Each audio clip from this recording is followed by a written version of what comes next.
is the reason we exist. We do not exist to pass ideas or to pass suggestions. We make law with the corresponding expectation that that law will be enforced, respected, and executed. And we do so because the law is the thread that holds the tapestry of this country together. It is the most unifying, equalizing force that we have. It makes the rich respect the poor.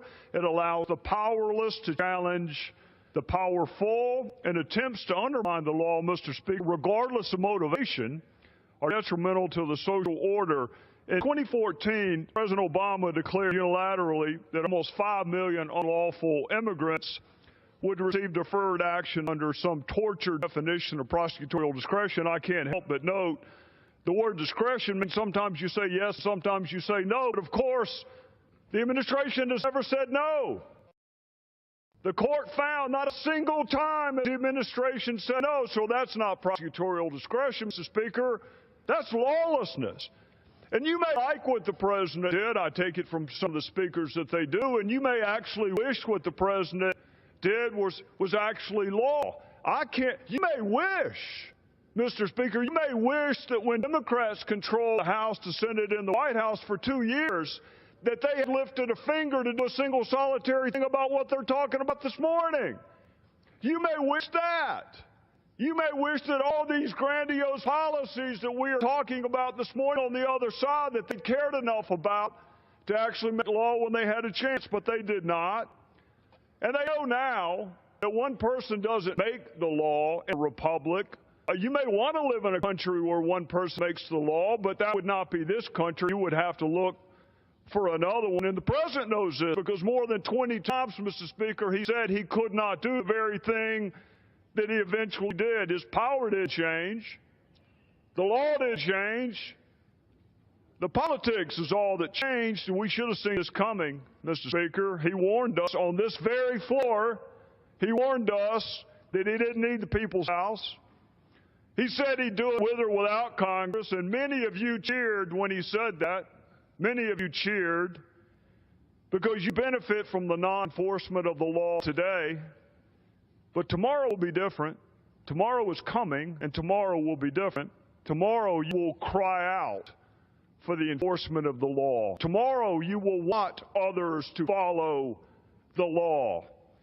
We are here, Mr. Speaker, because this administration violated one law in its haste to allow others to violate yet another law.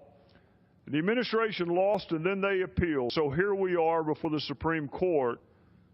Mr. Speaker, Congress has let the executive branch engage in constitutional adverse possession. Today it's immigration. Tomorrow it will be some other law. And one day, I say to my friends on the other side of the aisle, one day your party may not control the gears of enforcement. One day, a Republican president might decide that he or she doesn't like a law and is going to ignore it, fail to enforce it. For more than 2 centuries, Mr. Speaker, the law has been more important than any political issue. It's been more important than any election. It's been more important, frankly, than any one of us. It binds us together, and it embodies the virtues that we cherish, like fairness and equality and justice and mercy. And we symbolize our devotion to the law with this blindfolded woman holding a set of scales and a sword. And that blindfold keeps her focus on the law. But I want you to understand this, Mr. Speaker. Once that blindfold slips off, it's gone forever. You can want to put it back on, but it is gone together, because once you weaken the law, good luck putting it back together. So once you decide that some laws are worth enforcing and some are not, once you decide that some laws are worth following and others are not, you've weakened this thing we call the law, and you have weakened it forever. Let me just tell you this. I'll say this, Mr. Speaker. It doesn't take any courage to follow a law you like. It doesn't take any courage. Following a law you like. It takes courage. What makes us different is we follow laws even that we don't like. And then we strive to change them legally. That is power and the fragility of the law. Once it is abandoned, it is weakened in the eyes of expect to follow. I'll say this, Mr. Speaker, in conclusion. In the oath of citizenship that we require new citizens to take, could I have 45 more seconds? Give the gentleman 2 minutes. The gentleman is recognized for 2 minutes. Thank you, Mr. Speaker. In the oath of citizenship that we require new citizens to take, and I'm sure the Speaker already knows this, and perhaps some of my colleagues on the other side may know this as well, but in that oath, it references the law 5 separate times. 5 separate references to this thing we call the law in the very oath that we want new citizens to take. 5 times in a single paragraph. Mr. Speaker, good luck explaining why new citizens should follow the law when those in power do not have to. Good luck explaining the difference between anarchy and the wholesale failure to enforce a law simply because you do not like it. Good luck stopping the next president from ignoring a law that he or she does not like. If the president can pick and choose which laws he likes, then so can the rest of us. And you have undermined the very thing that binds us together. So be careful what you do today. Tomorrow is coming. With that, I would yield back. I would rather have a false exculpatory statement than a confession. I would rather have someone lie about something and it be provable that that is a lie, such as that I neither sent nor received classified information, such as that I turned over all of my work-related emails. All of that, to me, goes to the issue of intent. So I got 2 more questions, then I'm going to be out of time. For those who may have to prosecute these cases in the future, what would she have had to do to warrant your recommendation of a prosecution? If all of that was not enough, because all of that's what she did, if all of that's not enough, I mean, surely you cannot be arguing that you have to have an intent to harm the United States to be subject to this prosecution. I mean, that's treason. That's not a violation of this statute. No, I think we'd have to be able to prove beyond a reasonable doubt a general awareness of the unlawfulness of your conduct. You knew you were doing something you shouldn't do. And then, obviously, that's on the face of the statute itself. Then you need to consider, so who else has been prosecuted and in what circumstances, because it's all about prosecutorial judgment. But those 2 things would be the key questions. Can you prove that the person knew they were doing something they shouldn't do, a general criminal intent, general mens rea, but the way to treated other people similarly? The way to prove that is whether or not someone took steps to conceal or destroy what they've done. That is the best evidence you have, that they knew it was wrong, that they lied about it. It's very good evidence. Always want to look at what the subject said about their conduct. Well, and there's a lot. There's a lot. If you saw her initial press conference, it all falls under the heading of false exculpatory statement. I'm out of time, Mr. Chairman, but the director did. You started off by giving us examples of things the Bureau has done. And every one of us who's worked with the FBI, that is the FBI that I know. The one that went and saved that girl in North Carolina, that is the FBI that I know. What concerns me, Director, is when you have 5 immunity agreements and no prosecution, when you are allowing witnesses who happen to be lawyers, who happen to be targets, to sit in on an interview. That is not the FBI that I used to work with. So I've been really careful to not criticize you. In fact, I said it again this morning. They wanted to know, was he gotten to? Did somebody corrupt him? No, I just disagree with you. But it's really important to me that the FBI be respected. And you got to help us understand. Because it looks to me like some things were done differently that I don't recall being done back when I used to work with them. And with that, I would yield back to the chairman. Can I respond to that? Yes, you may. I hope someday when the political craze is over, you will look back again on this, because this is the FBI you know and love. This was done by pros in the right way. That's the part I have no patience for. Sorry, sir.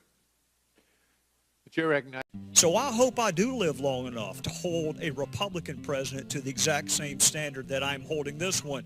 But for you to run to race as the explanation for why we hold the position that we do, Harry Reid had a very different perspective on recess appointments when there was a Texan in the White House, and none of us accused him of geographic discrimination. In fact, hell, for that matter, Senator Obama had a different perspective on executive overreach than President Obama, and nobody runs to race as an explanation for that. So I would just caution you to be careful when you try to import motives to people. Do you think not being a politician is a defense? And is that your defense this morning?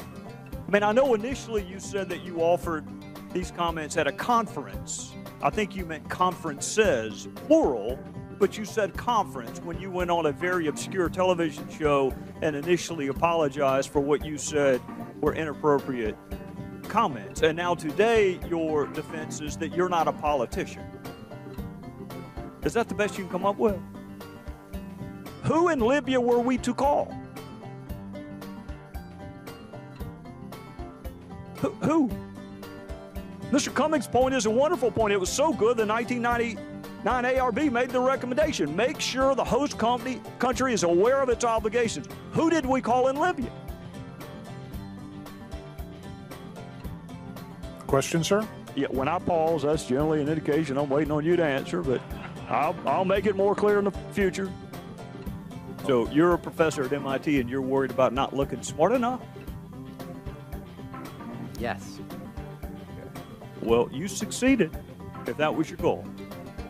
You see a trend developing here, Professor Gruber? I don't understand the question. It's a lot of stupid quotes you've made. That's the trend. And what I'm struggling with is whether your apology is because you said it or because you meant it. If it's good enough for us to ask brand new citizens to affirm their devotion to the law, is it too much to ask that the president do the same? If a president... So give me all the evidence to back the vehicle backfiring narrative, because we already know all the evidence to support the shooting. Give me all the evidence that made your department so sure that it was a vehicle backfiring that you didn't even search the White House. And while you are free to stand and clap when any president comes into this hallowed chamber and promises to do it with or without you, I will never stand and clap when any president, no matter whether he's your party or mine, promises to make us a constitutional anomaly and an afterthought. We make law. So I was sitting there, Dr. Lurie, thinking, here we have a doctor with an incredible background in medicine who also happens to have planned for crises like Ebola, whose job description also includes communication strategy. So why in the hell did the president pick a lawyer to be the Ebola czar and not you? I mean, God forbid we pick somebody with a background in medicine instead of a dadgum lawyer. This is just processing a crime scene, Director. This is not high math. It is processing a crime scene. You actually don't need 18 weeks of training to be able to do that. You just need to walk around. So why wasn't it done? It is my understanding that a perimeter sweep was done. Was it as thorough as it needed to be? Evidently not. Evidently not. Gentleman's time is... The next time there's an opening on the Supreme Court, I want you to see whether or not the president considers a doctor or a dentist for that job. And we actually are about to have a vacancy for our Attorney General. And I want you to consider or be mindful of whether or not he considers maybe like a tattoo artist to be our next Attorney General. I promise he will not. He will pick a lawyer for the Supreme Court, and he will pick a lawyer to be the head of the Attorney General of the Department of Justice. I'm just lost as to why he wouldn't pick somebody with a medical or health care background to be the Ebola czar. I wish I saw the connection here, but that's... I'll give you the connection. Lois Lerner just referred to conservatives as an obscene body part, and she said we were crazies and likened us to terrorists.